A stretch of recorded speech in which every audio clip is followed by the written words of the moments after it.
భారతదేశం నా మాతృభూమి. భారతీయులందరూ నా సహోదరులు. నేను నా దేశాన్ని ప్రేమిస్తున్నాను. సుసంపన్నమైన బహువిధమైన నా దేశ వారసత్వ సంపద నాకు గర్వకారణం అంటూ మనం చేసే జాతీయ ప్రతిజ్ఞ మన సోదరులు, అభివృద్ధిలో వెనకబడిన వారు, ప్రభుత్వ సంక్షేమ పథకాలకు దూరమైన వారు, వివక్షకు గురి అవుతున్న వారు మన దేశంలో, మన రాష్ట్రంలో అనేక మంది అభాగ్యులు ఉన్నారు. వర్తమానం ప్రత్యేక కథనానికి స్వాగతం. మన సోదరులు, అభివృద్ధిలో వెనకబడిన వారు, ప్రభుత్వ సంక్షేమ పథకాలకు దూరమైన వారు, వివక్షకు గురి అవుతున్న వారు మన దేశంలో, మన రాష్ట్రంలో అనేక మంది అభాగ్యులు ఉన్నారు. వీరిలో ఒకరు దూదేకులు నూర్ బాషాలు. తెలంగాణ రాష్ట్రంలోని అనేక జిల్లాల్లో విస్తారంగా నివసిస్తున్న దూదేకుల లేదా నూర్ బాషా జాతి ఒక ప్రత్యేకమైన ముస్లిం ఉపజాతిగా గుర్తించబడుతుంది. వీరు ఎక్కువగా మతపరంగా ఇస్లాం మతాన్ని ఆచరిస్తూ సాంప్రదాయంగా, వృత్తిపరంగా నూలు వడికే పనులు చేస్తూ జీవనం సాగిస్తుంటారు. వీరి చరిత్ర మూలాలు చూస్తే దూదేకుల అనే పదం దూది మరియు ఏకుల, దూదేకుల అంటే నూలు వడికేవారు అనే శబ్దాల నుండి వచ్చింది. ఈ వృత్తి వలన వీరు ఈ పేరుతో ప్రసిద్ధి చెందారు. నూర్ బాషా అనే పేరు మతపరమైన గుర్తింపును సూచిస్తుంది. ఇది అధికంగా హైదరాబాదు నియమిత నైబర్హుడ్స్లో కనిపిస్తుంది. భౌగోళికంగా వీరు ఆంధ్ర, తెలంగాణ మరియు కర్ణాటక పక్కనున్న ప్రాంతాల్లో నివసిస్తూ ఉంటారు.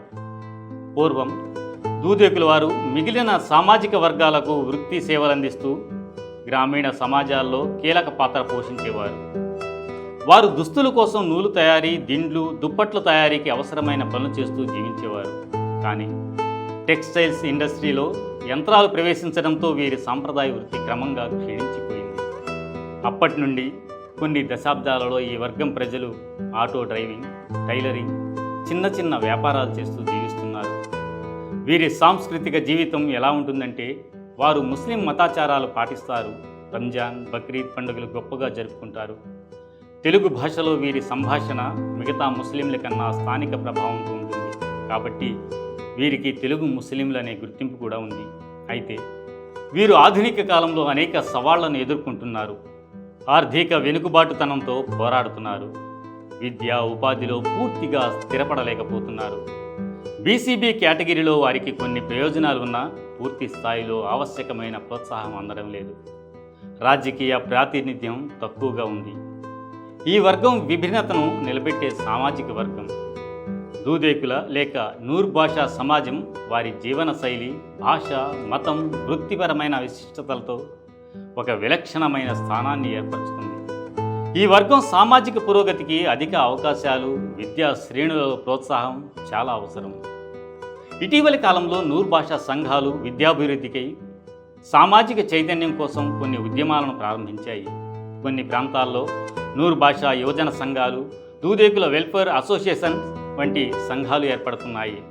ఈ వర్గం భారతదేశ మత, భాష, వృత్తిపరమైన వైవిధ్యానికి ప్రతీక. అలాంటి వీరు అభివృద్ధికి నోచుకోకపోవడం దురదృష్టకరం. ప్రభుత్వాలు మారుతున్నాయి, నేతలు మారుతున్నారు, కానీ జీవితాలు మారటం లేదు. అందుకే డాక్టర్ సి నారాయణ రెడ్డి అంటారు, ప్రజా సుఖమే తమ సుఖమని వరదానాలిస్తున్నా, ఎక్కడ వేసిన గొంగళి అక్కడనే ఉన్నది, ఎక్కడ వేసిన గొంగళి అక్కడనే ఉన్నది, అక్కడనే ఉన్నది, తరం మారుతున్నది, ఆ స్వరం మారుతున్నది, తరం మారుతున్నది, ఆ స్వరం మారుతున్నది. అందుకే ప్రభుత్వాలు తక్షణమే స్పందించి చర్యలు చేపట్టాలని కోరడం జరిగింది. అయితే ఈ పరంపరలో భాగంగా బీసీ కమిషనర్ బాల మాయాదేవిని కలిసి దూదేకుల లేక నూర్ బాషా ముస్లిం సంఘానికి ప్రత్యేక కార్పొరేషన్ ఏర్పాటు చేయాలంటూ ప్రజా వినతి పత్రం ఇవ్వడం జరిగింది. అందులో ఏముందంటే, తెలంగాణ రాష్ట్రంలో దూదేకుల, నూర్ బాషా ముస్లిం జనాభా సుమారు 20 లక్షలకు పైగా ఉంది. ఈ వర్గం ప్రత్యేకమైన సామాజిక, ఆర్థిక వెనుకంజల మధ్య జీవితాన్ని గడుపుతుంది.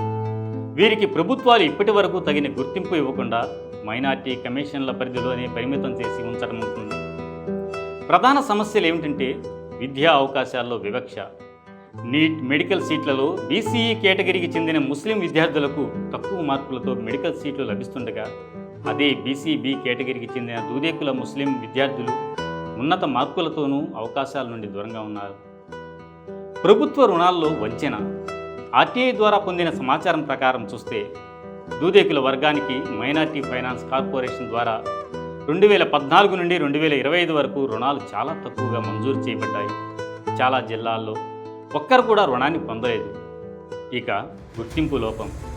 దూదేకుల వర్గానికి మైనార్టీ కార్పొరేషన్ ద్వారా తగిన అభివృద్ధి నిధులు, శిక్షణలు, ఉద్యోగ అవకాశాలు లభించలేదు. మైనార్టీగా అభివృద్ధిలో వెనుకబడిన వర్గంగా వీరు మిగిలిపోయారు. సాంస్కృతిక, రాజకీయ అసమానతలు ఏ విధంగా ఉన్నాయంటే ఉర్దూ ఆధిపత్య ముస్లింల నుంచి భాషా మరియు సాంస్కృతిక వివక్షతకు గురవుతున్నారు. మసీదు స్థాయిల నుంచి మంత్రివర్గ స్థాయిల వరకు వీరి పొలిటికల్ ప్రాతినిధ్యం చాలా తక్కువగా ఉంది.